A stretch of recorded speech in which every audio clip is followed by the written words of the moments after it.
And now, ladies and gentlemen, he's been waiting quite carefully and patiently. We're now talking to the athletic senior MLB writer, Ken Rosenthal. Ken, what's up, buddy? It's good to be with you, man. I assume you're the mouth. I've kind of figured. I am the mouth. That's right. I am a little out there. We've had a long week. We were over there at Super Bowl 59. Interviewed. Oh, cry me a river. Let's go. Oh, come on, Kenny. You should have came. You should have came and hung out with us. We would have hung out with you, and you probably would have said, and I got to get out of here early before I have a heart attack. But, Actually, I've been to a few Super Bowls. I've covered a few, and it's a lot of fun. And I know Radio Row's a little wild, so I imagine it was quite a week. You look good, man. And by the way, I just want to let you know before we get into it, I know your cousin Ernie. He actually works with my uncle. Oh, wow. Isn't that crazy? That's crazy. Ernie was telling me a load of things about you, and we could talk off air, but he told me some great things about you and all the things that you've done and all your growth as a broadcaster and an analyst and what you've been doing right now with the Athletic. It's been incredible what you've been doing for the MLB and what you've done with the Athletic over the last couple of years. Well, I used to sleep on Ernie's floor once in a while, so it's nice he says good things about me because I don't know that he had to. He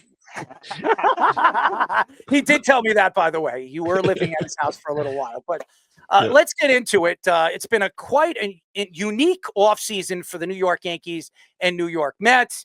The Yankees lose Soto. He goes to the Mets. The Mets sign him for $700 and some bodacious contract. What was it? $765 million. It's ridiculous. And then the Yankees spread out the wealth. They get Max Fried. They added a relief pitcher. They added some, quality arms and quality bats to their lineup. What were your thoughts to the offseason for the New York Yankees and New York Mets? The Mets obviously wanted Soto, got Soto, and it did affect the rest of their offseason, but they have never been under David Stearns, and I don't know that they ever will be a team that invests long-term in starting pitching. So the question with this team as we enter the season is not their lineup with Soto and Alonso now. It's going to be really good. My question is going to be their starting pitching, and will it be good enough? And as for the Yankees, I thought they recovered well. And obviously, when you get the star caliber players that they acquired, Max Fried, Devin Williams, these guys are big time in the sport. Paul Goldschmidt has a big time legacy in the sport. And they seem to me to be a team that is going to be okay. Probably the class of the American League still, even without Soto, because the American League is not what it was when Joba was playing. At the same time, they could use one more infielder. They're kind of lacking there. And I just want to see it all come together for them and see how it comes together, because they still have some of the same questions that they had at the end of last season. Are they athletic enough? Are they good enough defensively? We're going to find out, and Cody Bellinger certainly will help in that regard, but I'm still not sure that they're going to be at the level of some of the better teams in the National League, put it that way. So I want to ask about Pete Alonso specifically, because it took a while for him to sign. I think there were a lot of negotiations that were very difficult. Do you think that has to do with the impact that maybe right-handed hitters, especially something like first base, not being as much of a premium anymore? Yes, and it's first base. It's the age, going into his early 30s. It's not the most athletic guy in the world. I don't want to dismiss Pete Alonso when he's accomplished. He's had a great career, and he is one of the elite sluggers in the game. But is he an above-average defender? No. Is he an above-average base runner? No. And in this day and age, it's a little different than when Joba played, for instance. They value that all-around contribution that a player can make. And when guys are more one-dimensional, it's tougher for them in free agency. Now, Soto, in some ways, is one-dimensional too. He's not a great defender. He's not a great base runner, but he is so young and so elite a hitter that obviously the Mets saw fit, and other teams saw fit too, to give him more than $700 million. Ken, do you think, obviously Bregman still being out there, do you think everybody's worried about the years or his age, or a combination of both? Because I figured, obviously being able to, show his pedigree, and didn't have the greatest year, but still above average third baseman in the postseason, knows how to win. And I just find it, spring training is literally here, and he's still waiting. So is it his age or is it the years? Because here in 6 to 7, and they're like, well, he won't be as effective because he's in his 30s. Is it a little bit of both, or are they just like don't want to come off the money? It's a little bit age. It's a little bit the agent. it's a little bit that he's had some decline the last couple of years, and clearly the question is going to be with him, does he get the 6 to 7 years? Does he beat what Houston offered, which was 6 years, 156 million in a state without income tax? That's a big thing when these guys look at contracts now. Or does he settle for the kind of deal, not quite as short as Alonso's, but the same kind of thing? Short term, high average annual value with opt-outs. He seems to feel, Boris, his agent, Scott Boris, seems to feel that they're going to get the long-term deal. That's what they've been saying for weeks now. We haven't seen it yet. So I'm very interested to see how this turns out. There are teams that want Alex Bregman. With Alonso, it was really two teams. It was the Toronto Blue Jays and it was the Mets. That's all we knew publicly. With Bregman, we know the Red Sox, we know the Tigers, the Blue Jays, the Cubs, and of course the Astros. So I'm not sure where this is going, Jabba, but it's going to be really interesting to see how it turns out because Scott Boras took him, Bregman, from another agent a few years ago. And when that happens, there are expectations that get increased. Happened with Alonso too. He took Alonso from another agent. And when you do that, you're telling the player, listen, I can do better for you. And right now that hasn't happened. Doesn't mean it won't happen. Doesn't mean Alonso, for that matter, won't get the monster deal in the end. If he opts out after this year, maybe he does. But right now, Alex Bregman is still sitting out there, so we have all these questions. We are talking to the Athletic senior MLB writer, Ken Rosenthal. Kenny, we've been arguing about this really for the last 3 months, and this deferred money that the Dodgers are really just imploding in the MLB. And it's been around for a long, long time, but they're the only team that's really, using this to their ability. Do you look at this deferred money for the next, I think the next CBA deal, I think, is in 2026. Do you see, baseball trying to figure this out and try to stop this? Because this, to me, is unfair right now. Does this help baseball or does it make it worse? Earl, a lot of people are asking this question, but it's in the CBA. The league does not mind players deferring money, and the union does not mind players deferring money. Now, Rob Manfred, the commissioner, has said there comes a point where you might be worried, but people don't really understand necessarily how the deferrals work. It's not as if you can just wait until 2034 or whatever the year might be to start paying it out. You've got 2 years from the time you sign the player. I believe it's 2 years, and you have to fund it. You have to put the money away and invest it, however you do it. And there are certain rules and regulations the team has to follow in putting that money away. It can't go in certain kinds of accounts. It can only go in pretty safe ones. So every team has the ability to do this. Now, obviously, the Dodgers have more money than most, almost everybody perhaps, but they're not doing anything wrong.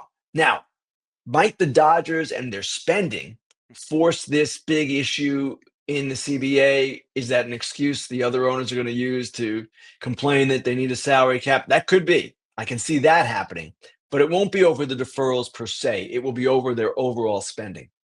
So the Padres are another team that's kind of on the fringe right now. There's been thought of they've been trading either two of their top pitchers with Cease and King, and then Luis Ariz has been trading in trade rumors for a while. Do you expect any of those players, or maybe even multiple of those, to be traded? Robert Suarez, the closer, is the one that probably has the best chance of getting traded. And it's unclear to me, guys, what the Padres are doing here as far as where they are financially. It's unclear how much that lawsuit between the late Peter Seidler's widow and his brothers for control of the team is having on their operation right now. So it could be that this is just a normal regression in their payroll, actually, which is higher than last year, but it's not a situation where they're spending. It's higher because they have guys that are getting raises, guys that they acquired, like Arias and Cease, who are now part of the payroll. So I'm not sure what's driving this and where it's going to end, but certainly all of those guys have been in trade discussions. And I will say this, generally speaking, their general manager, AJ Preller, a really creative guy. We all know that. And with guys entering their walk years, he's going to listen on them. Actually, most teams will. They're going to at least listen and see if they can get value for that player, if they don't believe they can sign him. And that might be only what the Padres are doing here. Maybe they don't have a true intent of trading any of those guys unless they get exactly what they want in return. What's the latest on Nolan moving? Is he going to stay? I mean, yeah, he's getting older. But I think he's such a good fit as a clubhouse guy, and still, can play third base and still gap to gap guy and can give you some production. Is there any chance that he's going to move, or is he staying put? How about he's moving? And if he doesn't move in spring or now, he'll move at the deadline. But I expect he's going to move because basically that situation's untenable. He doesn't want to be there. They don't want him there. And granted, he has a no trade and he blew up a trade with the Houston Astros, and that is his right. But at some point, after Bregman signs, I expect this to get resolved. And clearly, the Bregman situation is having an impact on this. Where Arenado wants to go, and this has been reported pretty widely, is Boston. He would be happy there. He actually would be happy with the Yankees too, but the Yankees seem to have reached their budget limit. The Red Sox should not have reached their limit. I don't know if they feel they are at their limit, but that's a team where his former teammate Trevor Story is. That's a team where he'd fit really well. They'd have to do something with Devers, DH-wise, and maybe Devers wouldn't be so happy about that. But for Nolan Arenado, Rafael Devers would probably say, you know what? He's a better defender than me, and we'll figure this out from the lineup perspective. So I do expect this to get some momentum once Bregman signs, but until that happens, until there's an obvious spot, I don't see it really getting any traction. Vlad Guerrero has been in so many trade talks, and there are conversations that if he becomes a free agent, the Mets are going to pay him $500, $600 million. They'll give him whatever he wants because he's friends with Lindor, he's friends with Soto, and that's where he's going.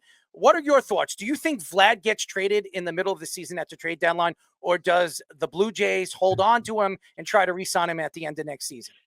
The first question is whether he signs an extension before their first full day of workouts, which is February 18th. That's something the Blue Jays want to get done. They have a lot of money, obviously, that they haven't spent because so many guys have turned them down in the last 2 years. But I'm not convinced he wants to sign an extension with them when he can go out into the market in just 1 year, actually less than that, 8 months or so, and be a top free agent, the top free agent in next year's class. And he'd have the Mets, he'd have a number of teams. The Yankees could be in the mix too for him. So the odds of that extension happening, I'd say probably are 50-50. I expect the Jays to tempt him. I expect them to make him an offer that's going to be well into an area where he says, maybe I should take this. But at the same time, he would be a free agent entering his age 27 season. I know he's a first baseman, but he's an elite hitter. And he probably on the open market would do really well still, and he'd have his choice of teams at that point.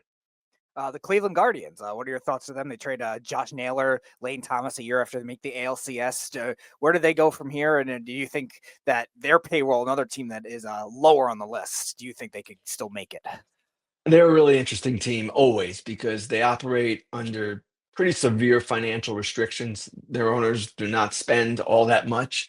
So this offseason, you mentioned the Naylor trade. They also traded their second baseman, Andres Jimenez, who a couple of years ago was the Platinum Glove winner in the league. He's one of the great defenders in the sport. The offense isn't so great. So that's their first baseman and their second baseman. Now they've brought in Carlos Santana. They've got some young guys at second base that they're going to try. First is a guy named Brito, and then the great draft pick, Travis Bazzana from last year's draft. They'll be okay. They'll be competitive. They've got Bieber coming back, hopefully at midseason. They have made some other additions that they're reasonably excited about, but it's tough the way they do it. They thread the needle every single season, and you do that in a division that's getting more competitive. Detroit is better, and they'll get even better if they get Bregman. The Royals have done quite a bit the last two off seasons, and the Minnesota Twins probably still have the most talent in the division, even though their two big guys, Buxton and Correa, are injury prone. So at some point, the Guardians might crash a little bit, or at least decline a little bit, but I don't know if it's this year. They always seem to exceed our expectations. And have one of the most underrated players in baseball, in Jose Ramirez. Just have to throw that in there. Absolutely right. No argument. Do you think with the way these contracts are going right now and just the crazy numbers that keep coming up, and do you think there'll ever be a salary cap or some type of cap in place? Not necessarily a salary cap. Obviously, we have the collective bargaining tax and all that. But do you think there will ever be, and I know the unions fought for it forever to not have one, do you think there will ever be any legs for them to, as the owners, to try and cap it? Well, Jabba, you remember this when you were a player. They try every collective bargaining Yep. negotiation, and the players fight it, and they fight it, and they're going to fight it again. I expect the owners will try. I expect the players will fight it, and I expect we're going to have a lockout in the year 2027 Wow. because this is the way this seems to be going. Now, I hope I'm wrong, but there's a lot of talk already among the ownership circles, the club circles, that this is the way they want to go, and this is something the sport absolutely needs. I think it's a bogus thing to say. Sport generated a record amount of revenue last season, $12.1 billion. Obviously, it's not broken. There are things that need to be done to maybe make it more equitable from a financial perspective. We all get that. And there are things that can be done. But a cap in this sport, I still see it as a long shot because of the players' vehement opposition to it. Now, you could say, well, wait a second. When you have a salary cap, the players get a certain percentage of the revenue. And isn't there a percentage where they would be satisfied? That to me is the question here. But even then, the arguments then would become not about the cap anymore, but about the percentage and about what the owners are declaring as revenue and what is not being declared as revenue. So it's just shifting the argument. It's not really solving the problem. I don't know that it can ever be solved. This sport is built differently than the NFL. The NFL is built on the national television contract, and that is distributed fairly and equitably to all the teams. Baseball teams, or the baseball league, Major League Baseball, is based on local revenue, attendance, local television contracts. It's not the same. There is a national television package, different networks involved, but that money is not as big as it is in the NFL, where it actually is every game is on a network television broadcast. So I don't know where it's going exactly, but I do expect a fight. We are talking to the Athletic senior MLB writer, Ken Rosenthal. Before we let you go, Kenny, because I know you're a busy guy, me and Jabba have been going back and forth with this argument for the last, I would say, 3 months, okay? So I want to know your honest opinion. We've gone back and forth with the two MVPs. He's got Ohtani for what Ohtani did this year, 636 at-bats, 197 hits, 54 home runs, batting .310, 130 RBIs, 59 stolen bases to Aaron Judge's 559 at-bats, 180 hits, 58 home runs, 322, and 144 RBIs. Who do you think, if you were to put these guys back and forth, back together, a DH against an everyday player, who would you take if they were fighting for the MVP of the whole league? Who would you take as the MVP of last year? That's a great question, and I actually haven't thought about it that way. I only was thinking about it in terms of each league. I would take Judge because he does play defense. For last year, I would take Judge. And Ohtani, the reason he won National League MVP is because he put himself so far above with his offense, even Lindor. He was incredible all year long offensively, did things that were historic. So did Judge, of course. Judge had arguably his best year, and he did it while playing center field. Now, you might say his metrics in center field weren't all that great. That's true, but he held down the position. He didn't embarrass himself out there. I know Game 5 was an exception, of course, but he played an average center field, in my opinion. I know the numbers say it's below average, but again, you didn't see many balls that got by him that you were saying, hey, what's up with that? So I would go with Judge last year, but it's an interesting question for sure. It's a fascinating question. I don't know if there's a right answer, but this year Ohtani is back on the mound and the equation changes. Oh, I'm sure. He won't steal 59 this year, I'll tell you that much. That was my argument with Jabba. I mean, I said, if he was on the mound, does he steal 59 bases? And the answer would be no. But that puts him in harm's way. But he probably won't. I bet he doesn't even steal half of that next year because we obviously saw what he did sliding in his shoulder. So yeah, he's not going to risk that again.